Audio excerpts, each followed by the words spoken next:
Bonjour et bienvenue dans votre émission Passion verte sur Ressa TV, la télé verte, la télé de l'agriculture. Nous sommes dans la région administrative de Labé, la ville de Karamoko Alpha. Nous sommes avec le directeur régional de l'agriculture et de l'élevage. Nous sommes venus prendre la température de l'agriculture ici à Labé, en Moyenne-Guinée, avec M. Mamadou Saliou de Dieng. Bonjour monsieur. Bonjour monsieur Bouléré. Impossible de me tromper sur votre nom. Ça, j'ai senti ça. Et puis bizarrement, moi, mon papa c'est Mamadou Saliou 1, Oui. vous c'est Mamadou Saliou 2. Ah oui. Non, non. Donc par endroit, si je vous appelle papa, comprenez. Non, non, on accepte. Voilà. Merci de nous recevoir chez vous. Oui. Nous sommes dans la région de Labé. Nous sommes en train de parler de l'agriculture. Faites-nous l'état des lieux. Comment se porte l'agriculture ici à Labé? Merci, monsieur Bouléré. C'est une fierté pour moi de vous recevoir dans la région administrative de Labé, plus précisément dans nos locaux. Donc, comme vous le savez, la région administrative de Labé, à l'instar des autres régions, c'est une région à vocation agro-pastorale. Okay. Donc, c'est une région qui a à peu près plus de 7000 hectares aménageables. 7000 hectares Plus de 7000 hectares aménageables, plus de 1500 bas-fonds. Donc on a des potentiels quand même pour développer l'agriculture dans notre région. Et ça c'est aussi que la population elle est purement agro-pastorale. Okay. Plus de 90% s'occupent de l'agriculture. Ça c'est une très bonne De nouvelle. l'agriculture et de l'élevage. Vous savez, chez nous ici, l'agriculture et l'élevage c'est intégré.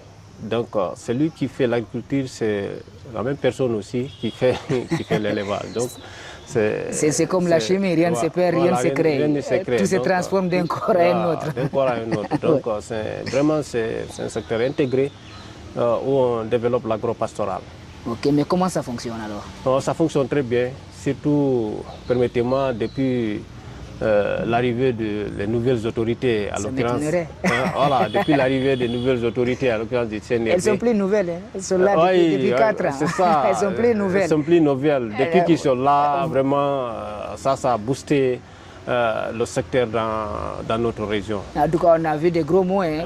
Refondation verte. Non, surtout, c'est ce que je venais là-bas. Je ne sais pas si elle est totalement verte, mais... Vous savez, avant l'arrivée du CNRD, bon, l'agriculture, ce n'était pas ça, surtout la jeunesse. Mais avec le slogan Refondation verte, ça a boosté. Ça a boosté, ça a permis à la jeunesse d'attirer la jeunesse à la terre. Okay. Ça a permis d'attirer la jeunesse à la terre. Cet slogan, c'est un slogan qui a vraiment marché. En tout cas, c'est un gros mot. Qui a marché, c'est la refondation verte. Si vous voyez actuellement, l'immigration commence à baisser. Parce que la jeunesse, tous les jours, on reçoit ici des jeunes qui veulent s'implanter, qui veulent se développer dans le secteur agricole. Donc c'est pour vous dire. Et en plus aussi, vous savez, ils ont fait le secteur comme un levier. C'est le levier pour la croissance économique du pays.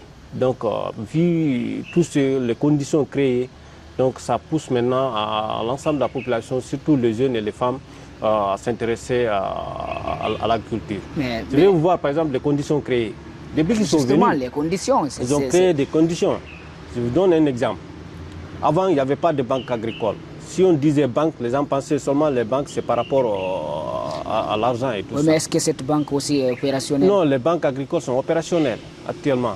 Ils sont opérationnels. Dans les 5 préfectures de la région, il y a chaque préfecture à une banque agricole qui est alimentée. C'est-à-dire la préfecture d'abord de la commune de Bénissi, la préfecture de Labé. La préfecture de Labé, la préfecture de Lelouma, la préfecture de Tougué, la préfecture de Koubia, la préfecture de Mali.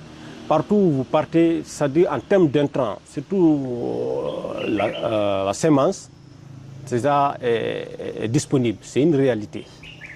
Après ça aussi, la mécanisation.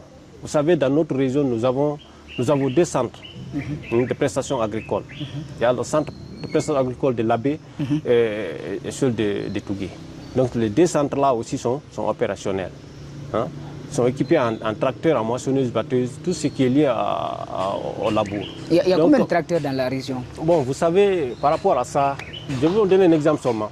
Déjà pour les structures étatiques, déjà chaque DPI d'abord a un tracteur dédié au DPI pour la production. En plus aussi maintenant il y a les privés, maintenant. Pour vous dire que les gens s'intéressent à l'agriculture, il y a les privés. Maintenant il y a aussi les CPA. Les CPA qui sont là, qui ont des tracteurs. Ouais, mais souvent ces tracteurs de la direction préfectorale, c'est toujours au bureau là-bas. Non, non, c'est pas au bureau. C'est pas au bureau. C'est le producteur qui utilise. Les producteurs utilisent. Même les DPA aussi font la production. Ouais. Font la production. Partout le DPA fait son champ. Ça c'est que les producteurs qui sont dans cette zone-là utilisent le tracteur du DPA. Vous avez maintenant l'impact que c'est. Convenez avec moi que c'est insuffisant. Non, non. Bon, oui, on demande toujours. Vous savez, nous, on ne peut pas dire que c'est suffisant. On demande toujours. Oui, l'engouement. Oui, l'engouement. Si vous prenez la préfecture, quelle est la préfecture, la première préfecture parmi ces 5-là, laquelle vous placez en premier par rapport à la production? Vous savez, en termes de potentialité, parce qu'on raisonne en termes de potentialité. Si vous prenez ça par exemple, pour la riziculture, en matière de la production de riz, c'est la préfecture de Tougué. C'est la préfecture de Tougué où on a beaucoup de plaines où on fait la riziculture. Et Tougué a combien de tracteurs? Et c'est là-bas aussi il y a le plus grand centre. Ah, ok. Le plus grand centre de prestations agricoles. Donc c'est pas pour rien. C'est pas pour rien qu'on a mis le plus grand centre de producteurs à Tougué. Okay. Donc par rapport à ça, pour vous dire, les labours passés, dès le début de la campagne agricole, vous savez, les gens maintenant font leur demande par rapport au labour. Les centres de prestations sont là. L'État déjà a fixé des tarifs par hectare. Okay. Donc les gens s'enregistrent. Et c'est ce qui permet aux gestionnaires de ces centres-là voilà, de programmer les producteurs en fonction de leur enregistrement. Ok. Vous venez vous enregistrer, vous payez la caution et puis c'est combien par hectare? L'hectare c'est à 400 000, ça c'est officiel. Okay. Ce qui est officiel, ça c'est ambigu. Oui, c'est pourquoi je pose la question. C'est officiel pour le Et pourquoi je disais que c'était insuffisant? Parce que par exemple, vous dites la première, j'ai compris, en termes de potentialité rizicole, c'est Tougué. Oui. C'est Tougué. Mali se place à quel niveau? Mali, bon, vous savez, les autres régions se valent, parce que chaque préfecture a sa spécificité. Hein. Oui. Voilà. Pourquoi j'ai dit Tougué, c'est par rapport à la riziculture. Surtout je comprends, Sinon... Et pourquoi j'insiste un peu sur Mali? Parce que je suis allé et je n'ai trouvé qu'un seul tracteur. Deux tracteurs, je crois, une moissonneuse batteuse. Mais vous savez, vous êtes parti au niveau de la commune urbaine. C'est pour toute la préfecture. Pour toute la commune. Mais vous savez, le CPA qui est là, le CPA de l'abbé, c'est-à-dire c'est le CPA là qui doit couvrir l'ensemble. C'est-à-dire les producteurs s'enregistrent. Les producteurs s'enregistrent. Vous voulez me dire, à ce niveau, il n'y a pas de problème? Non. Vous savez, on a toujours on a besoin de tracteurs. Voilà. Je ne peux pas dire... Non. Vous savez... On ne va jamais dire qu'on est suffisant. Ouais, parce que vous dites voilà, que nous sommes dans le besoin. Nous sommes plus surtout, de 7000... Voilà, surtout l'engouement là. Voilà, est-ce que toute cette potentialité est exploitée? Non, c'est une potentialité. C'est pour vous dire que la région, c'est une région à vocation agricole. Donc on peut développer l'agriculture à l'appui. On peut développer l'agriculture à l'appui. Ça c'est bien dit. Hein? Voilà. Non, le potentiel. Voilà, vous savez ça. Qui parle de l'agriculture d'abord, c'est s'il y a... Le terrain fertile, vous pouvez venir investir. Merci, c'est si d'abord il y a les conditions sont là. Voilà. S'il y a les conditions, et puis en plus de ça, maintenant les gens commencent à s'investir, les agropreneurs, les agripreneurs s'installent. Hein? Tout récemment là, j'étais à Comba. Hein? C'est un Guinéen résident au Sénégal. Pour vous dire que depuis l'avènement du CNRD, maintenant les gens s'intéressent à l'agriculture. Lui, il est déplacé, il est venu, il a cherché, il cherche à s'installer dans la zone. Okay. Donc, vous avez tout ça là, c'est parce que les conditions sont créées. Les conditions sont créées. L'environnement du travail est là. l'environnement est là. Et quelles sont ces conditions-là pour quelqu'un qui veut venir investir dans l'agriculture? Quelles sont ces conditions? Est-ce que l'acquisition de ces parcelles d'abord, de ces domaines agricoles, est-ce que l'acquisition est facile? L'acquisition est facile. Ici, ça c'est depuis toujours. Si tu veux s'investir avec l'agriculture, tu viens pour le travail, n'est-ce pas? Donc, tous, en tout cas, on n'a pas vu d'abord quelqu'un qui est venu nous dire que lui, il n'a pas eu l'accès à un domaine. Et on n'a pas d'abord. Et si c'est le cas, vous avez toujours des solutions? Non, on a toujours des solutions parce que nous sommes là pour ça. Nous sommes là pour ça. Donc, on n'a pas laissé d'abord quelqu'un qui est venu nous dire que lui, il veut s'installer, mais il s'est confronté au manque de domaine. On n'a pas vu ça là d'abord. Et tous les jours, déjà, les gens ne font que venir nous appeler, nous dire que je vais m'installer dans telle zone, dans telle zone, dans telle zone. Et qu'est-ce qui porte l'agriculture? Parce que je vois les pommes de terre, je vois le folio, le riz. Qu'est-ce qui vient en termes de quantité? Qu'est-ce qui vient en premier ici dans la région? Vous savez, bon, comme vous le savez, chaque région a ses spécificités. Justement. Pour nous ici, par exemple, qui parle pommes de terre, c'est au Fouta. Donc ça, c'est une culture phare. Surtout maintenant en contre-saison. Ouais. En contre-saison. C'est-à-dire à partir du mois d'octobre. Voilà, à partir du mois d'octobre. Pour le moment, les gens en train de se préparent pour mais justement, la culture de contre-saison. Ça, ce n'est pas donné d'avance parce qu'il faut une maîtrise, il faut une gestion rigoureuse de l'eau. C'est ça. Qui parle agriculture parle déjà de gestion de l'eau. Et comment ça se fait en ce moment ici? Est-ce que j'ai vu quand même il y a une expérimentation de côté de Dalo. Il y a un monsieur Oumar Baldé qui a des outils pour l'irrigation, le système de goutte à goutte. Oui, vous savez, la nouvelle technologie, c'est ça la nouvelle donne. Actuellement, est-ce que vous l'avez approché? Est-ce que vous avez... Non, ce sont nos producteurs. Je suis tout le temps avec eux. Je suis tout le temps à côté d'eux. Donc c'est la nouvelle technologie qui est là. Maintenant, la gestion de l'eau, ce que vous venez de voir là, goutte à goutte, partout où vous sillonnez dans la région, vous allez retrouver ça là maintenant. Je ne sais pas, vous avez passé tout près. Par exemple, à Dalin ici, peut-être comme c'est la nuit, vous n'avez pas pu visiter Dalin. cette zone. Okay. Il y a plus près de 50 hectares qui est là-bas. Hein? Aménagé comme ça. Aménagé, hein? Comme vous venez de le dire, en goutte à goutte et tout ça. C'est pour un particulier ou pour un particulier, un producteur, pour un d'ici. Mais quand vous parlez de Dalin, là, vous me rappelez de quelque chose. Vous me rappelez carrément de nos routes. Oui, mais parce que qui parle agriculture parle quand même des routes. Est-ce que ces préfectures ont vraiment les routes qu'il faut pour transporter les récoltes vers le centre urbain ici pour la commercialisation? Vous savez, c'est ça. Qui parle agriculture, c'est déjà le désenclavement d'abord des zones de production. Voilà. Parce que c'est un facteur bloquant, un facteur limitant.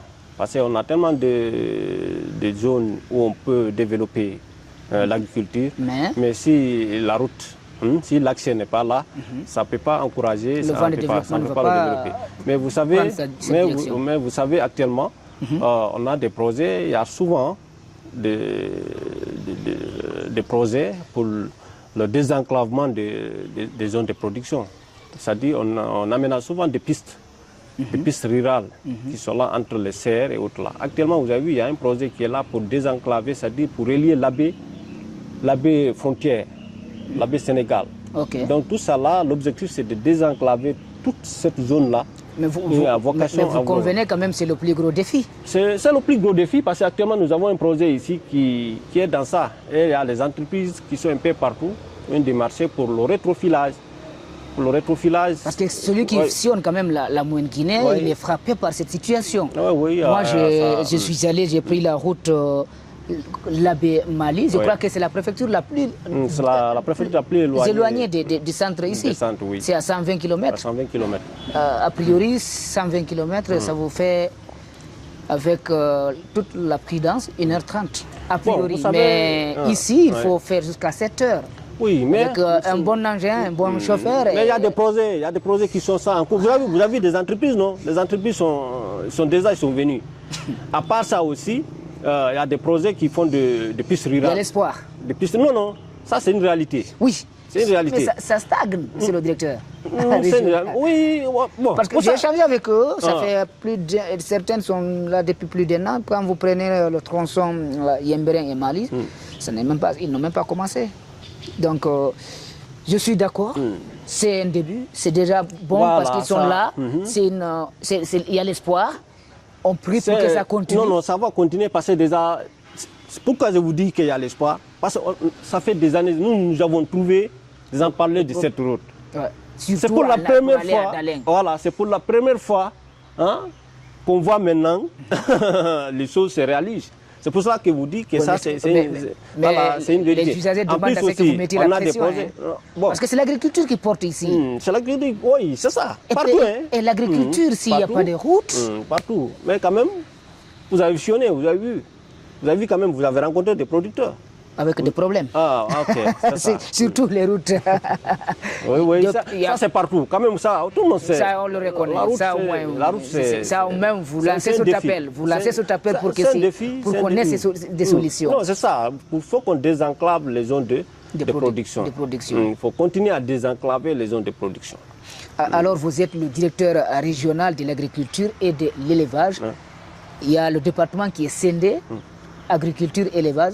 Mais est-ce qu'au niveau déconcentré, c'est déjà fait ou bien vous faites toujours le tronc commun? Voilà, bon, vous savez, ça c'est récent. Jusqu'à présent, c'est nous qui avons commencé par ça. Pour vous dire, par exemple, c'est nous ici, c'est intégré. Ouais. L'agriculture et l'élevage, tu ne peux pas parler de l'agriculture sans l'élevage, et vice-versa.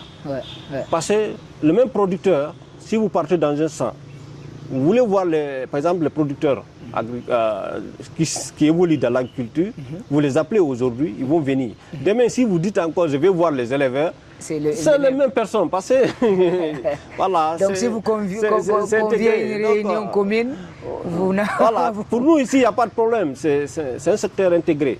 Donc, quiconque parle l'agriculture parle l'élevage, parce que c'est complémentaire. La nouvelle ministre, elle est déjà passée ici? Pas encore, vous savez, elle vient d'être nommée, on l'attend impatiemment et surtout encore, c'est un espoir encore pour nous. C'est un espoir pour nous. Pour vous dire, depuis l'arrivée du CNRD au pouvoir, avec le département, le ministère de l'Agriculture a consenti beaucoup d'énormes, il est en train de faire beaucoup de choses pour le développement du secteur agricole. Comme je venais de vous le dire, d'abord, avant, ce qui fatiguait les producteurs, c'était les intrants. C'était vraiment une casse-tête. Mais actuellement, ça, c'est quelque chose qui... casse-tête. Voilà, maintenant, c'est quelque chose qui est... Il y a un début de solution. Non, il y a une solution maintenant qui est là. Ok. Les banques, comme je vous dis, les banques de semences là, ça c'est une réalité. Ils sont là. En plus aussi, mais les banques là, quel est le processus? Quel est le processus? Les banques là, c'est ça, c'est pour le producteur. Oui, mais... Si tu as besoin de la semence, toi tu viens, le DPA est là, c'est ce que tu viens, la quantité voulue, c'est ce qu'on va te remettre. Et c'est quoi la facture? Non, la facture, ça dit tu vas... C'est à combien de pourcents? Non, il n'y a pas de pourcentage. Si tu prends par exemple un sac, tu produis, on t'appuie dans ce sens-là, on te suit. Parce qu'il y a des appuis conseils. Après la production, parce que c'est une banque, on ne veut pas que la banque s'épuise. La banque s'épuise. Et à la récolte, tu ramènes. Tu ramènes quoi? Tu ramènes ce que tu as pris. Le sac seulement? Le sac seulement. Pour vous dire que tout ça là, c'est pour... C'est un cadeau alors? Non, c'est ce que vous dis. Ça dit, c'est les conditions là qui ont facilité. Mais est-ce que les gens savent? Mais est-ce qu'ils viennent? Est-ce qu'ils connaissent que la banque là existe? Non, ils connaissent, c'est notre rôle. Ils sont là. Si vous voyez actuellement, les gens ne crient pas par rapport à la semence. À la semence, c'est lié à ça. Et néanmoins, chaque année encore, le département ne font qu'alimenter. Par exemple, vous avez vu, c'est ce qui a facilité, c'est ce qui facilite... C'est une véritable ouverture quand même. Non, c'est ce qui a poussé les gens à s'intéresser. Parce que si tu dis que tu veux faire l'agriculture, la première des choses d'abord, il faut avoir une semence de qualité. Ouais. Si tu n'as pas une semence de qualité, tu peux pas. Et s'il n'y a pas l'engrais, c'est-à-dire les facteurs de production, si les facteurs de production ne sont pas là, hein, ça ne sera pas facile. Ouais. Maintenant, c'est ça le rôle du département. C'est ce que le département déjà est en train de mettre en place. C'est qu'ils ont mis déjà, c'est ce qu'ils ont mis en place. Hein? Cette scène qui est là maintenant, qu'il n'y a pas de rupture en termes d'intrants. En termes d'intrants, c'est ça. Vous l'avez dit, Oui. c'était un espoir et vous avez la ministre Mariama Siré Silla. Elle n'est pas d'abord venue à l'Abbé, mais nous avons eu le privilège de l'avoir dans cette émission. Elle a accepté une interview avec nous. C'était la première interview après sa nomination. Nous allons vous permettre de suivre un extrait de son discours lors d'une cérémonie de remise des dons organisée par l'entreprise Top Guinée. C'était à Kolentin, à Kindia. Mariama Siré Silla est au micro d'Alhassan Diallo.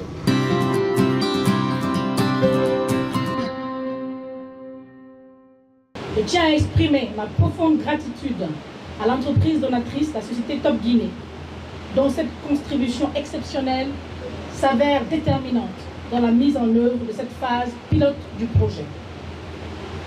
Top Guinée, votre engagement démontre que lorsque les secteurs publics et privés unissent leurs forces avec la société civile et les populations, nous pouvons créer des opportunités et accélérer le changement pour le bien-être de nos communautés rurales.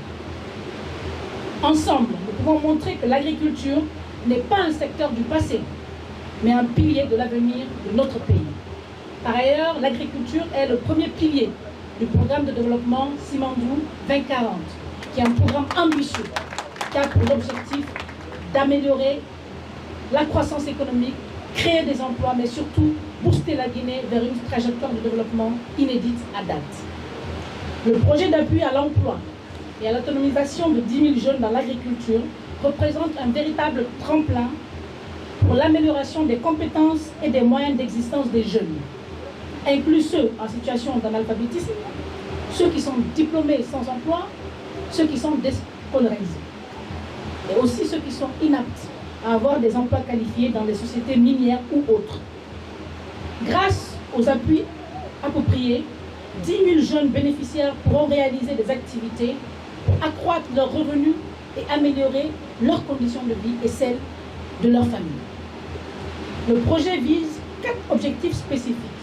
Le premier, c'est renforcer l'insertion socio-économique de 10 000 jeunes en raison de 20 000 emplois par an, par la mise en valeur de 2 500 hectares en maraîchage repartis dans différentes régions administratives. Le deuxième objectif de ce projet, c'est de promouvoir et renforcer l'entrepreneuriat jeune. Le troisième, c'est d'accroître de manière significative les revenus des bénéficiaires. Et le quatrième, c'est de réduire les risques liés à la migration irrégulière qui coûte souvent des vies à nos jeunes frères et nos jeunes sœurs. Cette phase pilote du projet portera donc sur une superficie de 300 hectares, repartis comme suit. 150 hectares, entièrement pris en charge par l'entreprise Top Guinée dans la préfecture de Forêt-Garia, et un autre 150 hectares dans la préfecture de Kindia, bénéficiant d'un accompagnement du Fonds de développement agricole, FODA, dans le cadre du guichet choc alimentaire. Les dons que nous recevons aujourd'hui, d'une valeur estimée d'environ 4 500 000 francs guinéens, s'inscrivent dans le cadre de la mise en valeur de ces 150 hectares, notamment à travers l'approvisionnement en intrants, matériel et engins agricoles.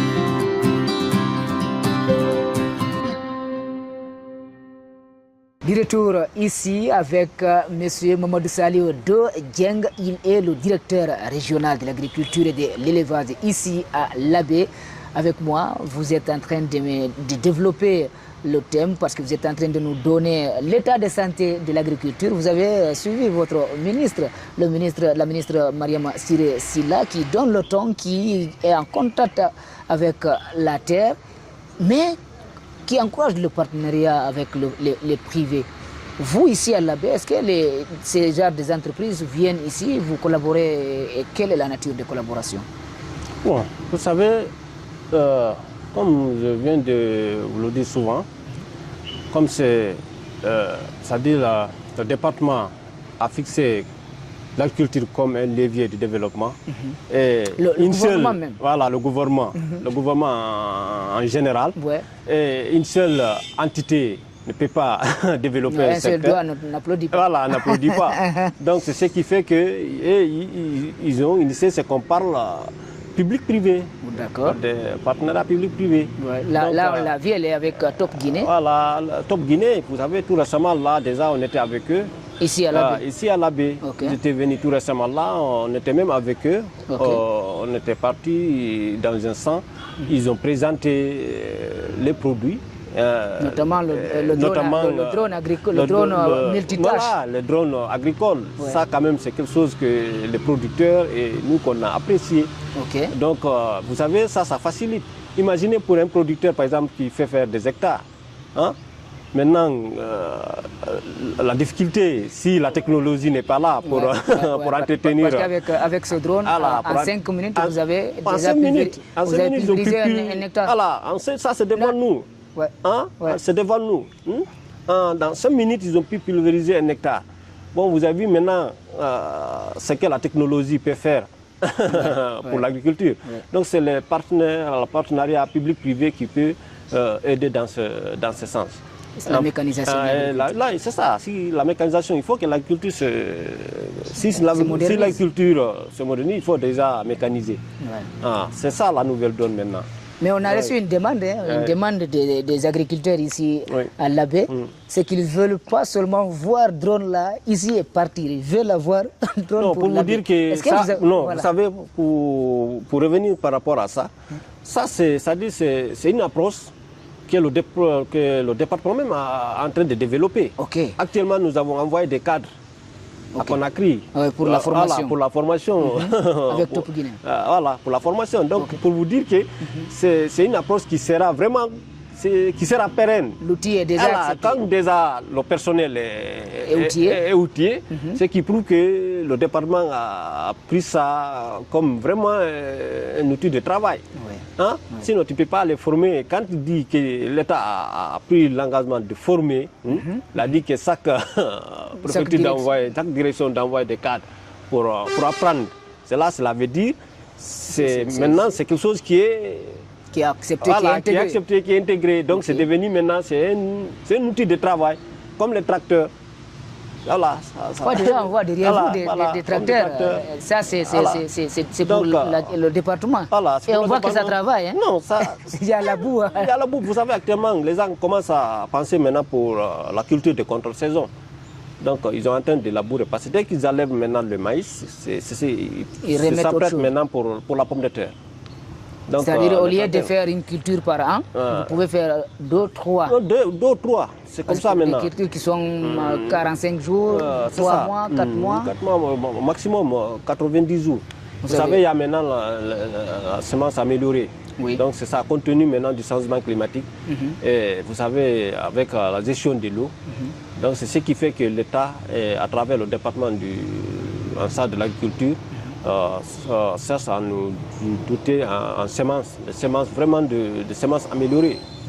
Okay. À côté du drone, vous avez vu quand même aussi ces produits, par exemple le nano-iré, c'est des produits, des engrais. C'est des engrais qui sont là et les producteurs déjà... Non encombrants et plus facile à transporter. Parce qu'on a détecté un souci à Mali, et quand nous sommes allés par rapport à la fête de la pomme de terre, il n'y avait pas de pomme de terre. Bon, vous savez, par rapport à Mali... Ils disent qu'il y a une maladie qui surgit. Le mildiou. C'est pour cela que je vous dis qu'actuellement, la pomme de terre ici, les gens font ça maintenant en contre-saison. C'est quelle maladie vous dites? Le mildiou. C'est une maladie qui se manifeste pendant l'hivernage, c'est-à-dire quand le climat est humide. C'est là-bas où la maladie se développe. Okay. C'est le problème que Mali rencontre en ce moment. Mais après la saison, c'est ce qui fait que maintenant, la pomme de terre, c'est considéré comme une culture de contre-saison. C'est lié au mildiou. C'est pourquoi on attend maintenant le mois d'octobre pour commencer, sinon l'humidité, ça crée des soucis. Ça crée des soucis avec cette... C'est la solution que vous avez trouvée. Cette maladie. Bon, vous savez, pendant la saison, le mildiou n'apparaît pas. Et à côté de ça, et la conservation. Oui. Est-ce que la conservation aussi fait partie de vos priorités? Ce fait partie de nos priorités, même les priorités du département. Déjà, actuellement, il y a une mission qui est là, qui est venue du département, au cadre du service national de conditionnement des produits agricoles. L'équipe est là, il sillonne les 5 préfectures, il a fait déjà l'AB. Là, déjà, c'est les sites.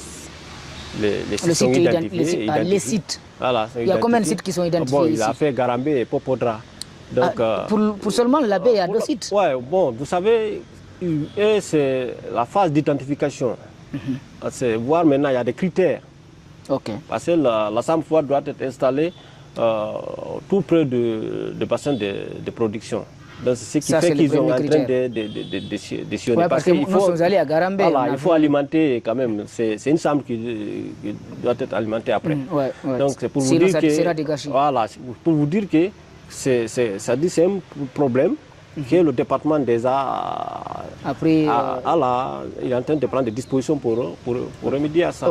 Donc pour vous dire, dans un bref délai, déjà ça c'est une très bonne nouvelle, voilà, parce qu'il y a les produits qui pourrissent. Voilà, qui pourrissent. Pour vous dire, dans un bref délai aussi, ça aussi sera dans les annales de l'histoire. De l'histoire, c'est ça. On le souhaite. Non, c'est ça. On espère qu'on va se retrouver dans une autre émission en train de parler de ces... Peut-être participer à l'inauguration. Oui, c'est ça, c'est notre souhait. Alors on va reculer un peu pour mieux sauter. Avant d'aller là-bas d'abord, pour vous dire le maraîchage, ça c'est aussi que c'est une zone de production. D'abord je vous permets de continuer sur les différents sites identifiés déjà. Vous dites qu'il y a 2 sites ici au centre-ville. Est-ce qu'il y en a pour les préfectures ou bien... Il est là-bas, l'équipe est là. Il n'a pas fini d'abord. C'est pas fini. Hier, il était à Tougué. Aujourd'hui, il sera dans la zone de Koubia. Elle sera à Koubia. Mali, ainsi de suite. Maintenant, pour l'étape de l'AB est finie. On a 5 préfectures. D'accord. Je disais qu'on allait reculer pour mieux sauter. On va aller visionner ce reportage de Fatoumata Binta Tafsir Diallo avec Alassane Diallo qui était à Dalo, qui ont participé à la démonstration de ces produits agricoles de Roko, notamment le drone pulvérisateur, le drone multitâche.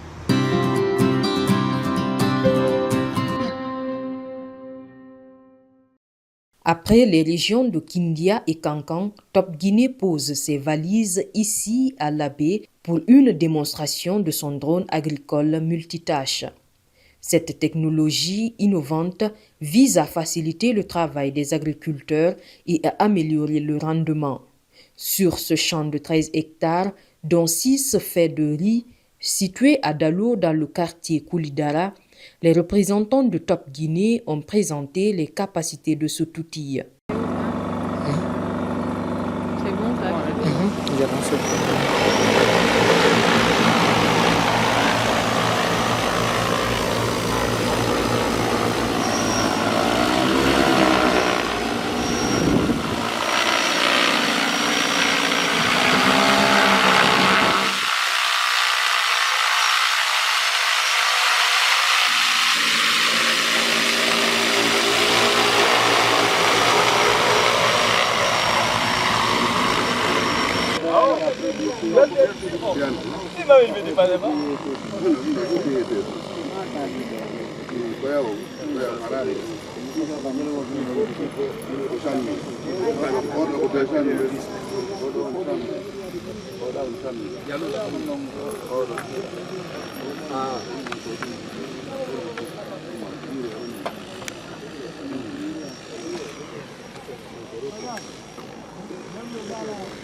Madame Cissé, alors on a dit arrête de mettre on va là un petit peu c'est avoir un peu de renseignements.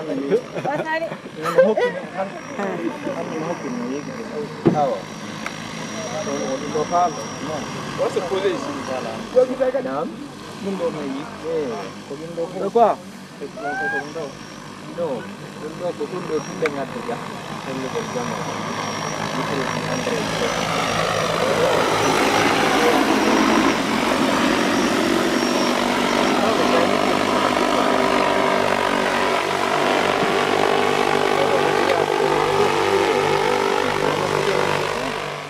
Cet ingénieur agricole, l'un des utilisateurs des produits locaux de Top Guinée, ravi de cette démonstration, soulignant l'impact positif de cet appareil sur l'agriculture. Le Top Guinée qui est en train d'aider beaucoup les Guinéens.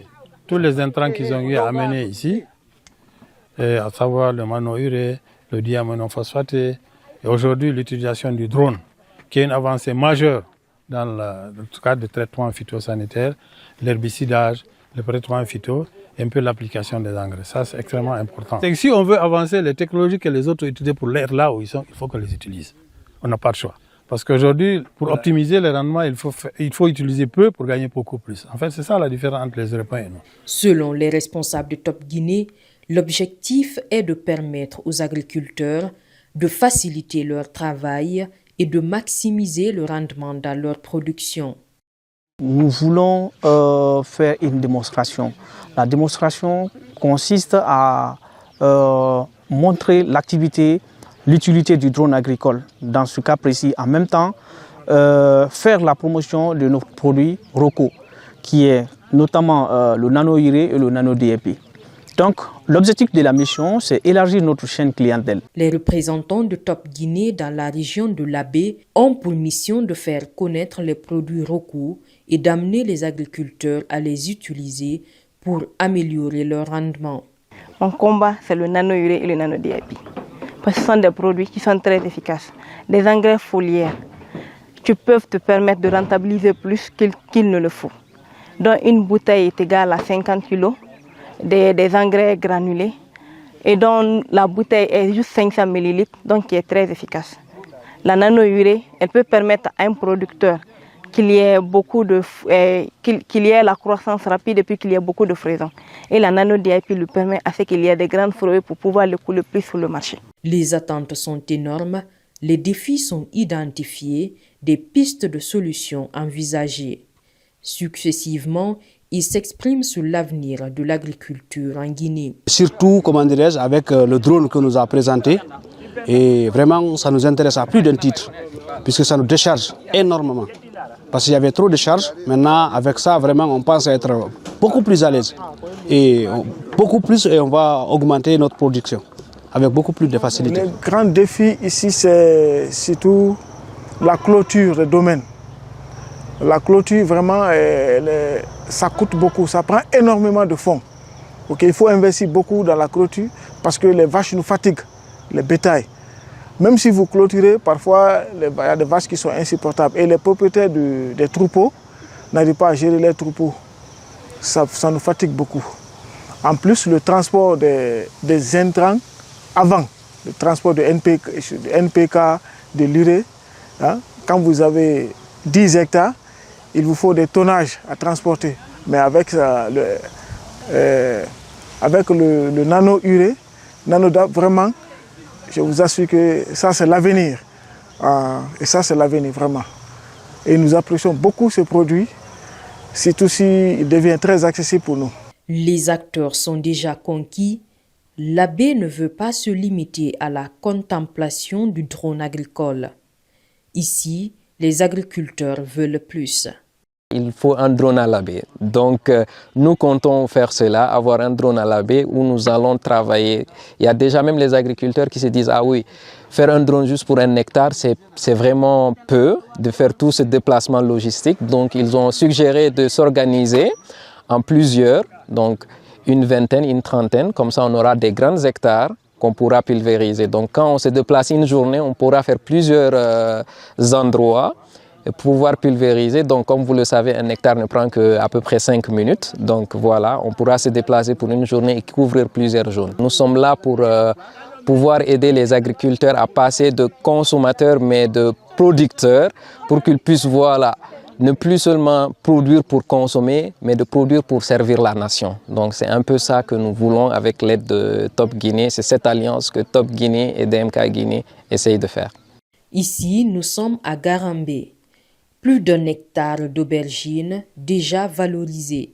Le propriétaire de ce champ veut tester les produits locaux. C'est cette année que nous commençons à collaborer avec eux. On verra si l'année prochaine aussi on va continuer. Si l'utilisation de ces produits nous apporte des bénéfices, on pourra convaincre d'autres aussi à les utiliser.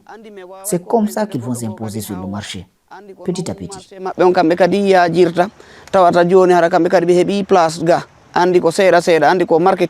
Grâce à l'efficacité de ces produits, Roko s'impose sur le secteur et espère toucher plus d'agriculteurs pour contribuer au développement de l'agriculture en République de Guinée.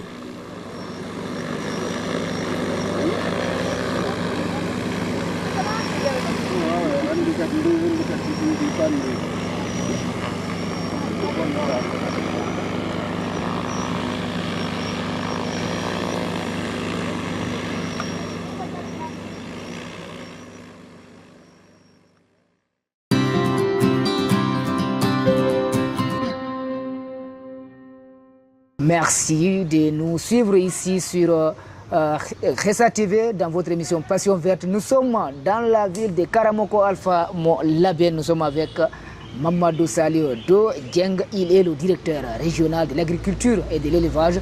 Nous tendons vers la fin de cette émission, mais vous avez toujours le temps de dire ce que vous pensez pour l'agriculture, la solution pour nous sortir des problèmes qu'on a cités, des défis qui nous attendent. Vous avez cette caméra, vous pouvez vous adresser non seulement aux autorités, mais aussi aux acteurs agricoles.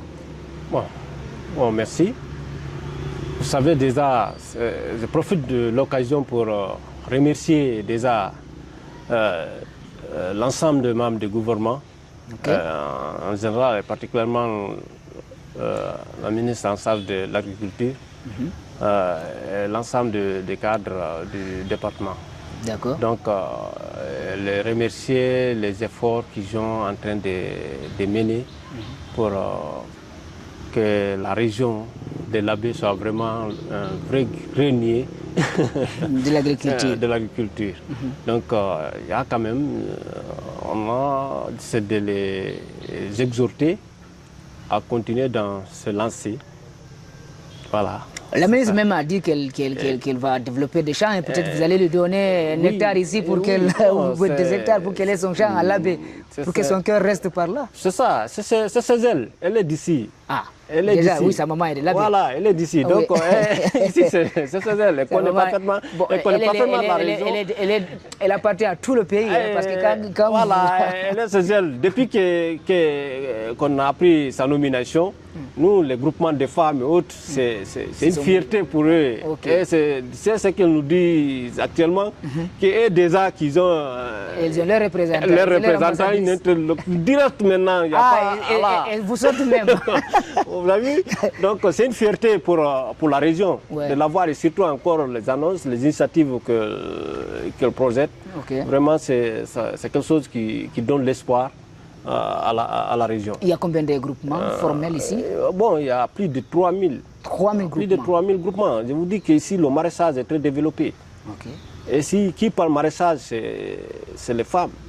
95% de ce domaine-là est occupé par la gente féminine. Par la gente féminine. Ouais, la gente féminine. Donc, c'est pour vous dire que surtout les samfouades, les samfouades qu'on fait allusion là, c'est pour eux. C'est pour eux. La tomate. Voilà, la tomate, l'aubergine, le gombo, tout ce qui est lié au maraîchage. Donc, c'est l'activité phare même. Parce que même il y a eu des formations ici pour la transformation de ces produits. Ça se fait, il y a la formation, ça se fait tous les jours. Comme vous venez de le dire, ça se fait. Maintenant, il y a des groupements de femmes même, il y a des entreprises féminines ici qui sont dans la transformation. Qui ont déjà la main dans la pâte. Ça et là, et déjà c'est terre à terre, c'est visible, ils sont là. c'est occupé par la veine féminine. C'est sur cette note d'espoir que nous allons dire au revoir dans cette émission. Nous sommes toujours à l'Abbé. Nous vous disons merci de nous avoir suivis. Merci à vous, M. Mamadou Saliou de Dieng, de nous avoir reçus. Et j'espère que les messages déjà véhiculés ici vont tomber dans de bonnes oreilles pour le salut de l'agriculture. Merci à l'équipe technique conduite par Alassane Diallo. Merci et on se retrouve très bientôt dans un autre cadre, dans cette émission ou dans d'autres émissions sur Khessa TV. Au revoir.